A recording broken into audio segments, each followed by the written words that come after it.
जब श्री राम को वनवास हो गया तब दशरथ जी बहुत बीमार पड़ गए।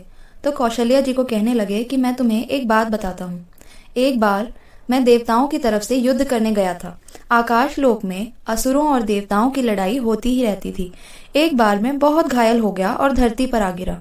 मेरे बचने की कोई उम्मीद नहीं थी। तभी जटायु नामक जो ऋषि पक्षी था वो मेरे पास आया और बोला, महाराज आप इस हालत में कैसे पहुंच गए। उसने कहा, महाराज मेरे पास एक अमृत बूंद है जो मुझे किसी और ने दी थी। मैं उसे लेकर क्या करूंगा। यदि आप उसे स्वीकार कर लेंगे तो आपका शरीर बच जाएगा। राजा ने कहा, मैं आपका ये बदला कैसे चुका पाऊंगा। जटायु जी गए और बूंद अमृत बूटी राजा के मुख में डाल दी और राजा ठीक होते चले गए। राजा ने जटायु जी से कहा, आप जो भी लेना चाहते हैं अगर मेरे पास होगा तो मैं जरूर दूंगा।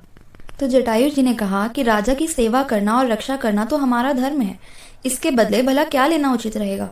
राजा ने फिर भी बहुत आग्रह किया कि कुछ तो कहो।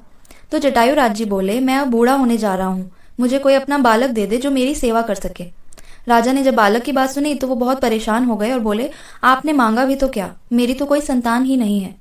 जटायु जी ने कहा, राजा जी इसमें परेशान होने की क्या बात है, जो चीज आपके पास है ही नहीं वो आप कैसे दे सकते हैं, पर जब होगी तब आप मुझे दे देना। राजा दशरथ जी ने कहा, जटायु महाराज जब भी मेरी संतान होगी, जो पहली संतान होगी वो आप ही की होगी।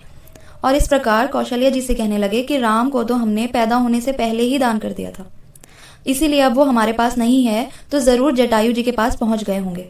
हमारा इतिहास भी बताता है कि रावण जब सीता जी को ले जा रहा था तब जटायु ने उनसे काफी मुकाबला किया।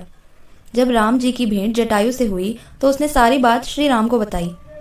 हमारे शास्त्र बताते हैं कि श्री राम जी के हाथों में ही जटायु के प्राण निकले और उन्होंने अपने हाथों से उनका सारा क्रियाक्रम किया।